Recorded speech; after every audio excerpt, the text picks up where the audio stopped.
सकाळ झाली आणि बर्थडे संपल्याचा रियालिटी चेक मिळाला. कालपर्यंत घरात केक, डान्स आणि खूप गोंधळ आणि आज फक्त फुगे आणि खूप सारा पसार. पप्पा आणि रवीना लागलेले डेकोरेशन काढायला. घरात गेल्यावर बघितलं मनू मॅडम बसलेल्या आंघोळीचा नंबर आणि बाहेर पर्व आणि साईराज आपापली राईड एन्जॉय करत होते. त्यातच साईराजने क्यूट स्माइल दिली. दुपार झाल्यावर मस्त जेवायची पंगत बसली. एका साईडला नॉनव्हेज आणि दुसऱ्या साईडला व्हेज. बाहेर बघितलं तर पप्पा आणि मामा मस्त फुगे बांधत होते.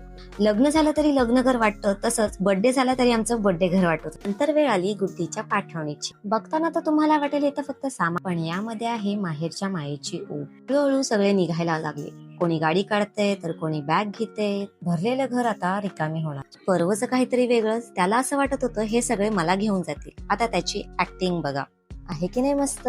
आणि सगळे अशा प्रकारे निघाले. सगळ्यांना टाटा बाय बाय केला आणि संध्याकाळी मयुरी बहिणीने घेतलेल्या गिफ्ट मध्ये दोघांचा गोंधळ सुरू झाला. तर आजसाठी एवढंच. चला तर मग बाय.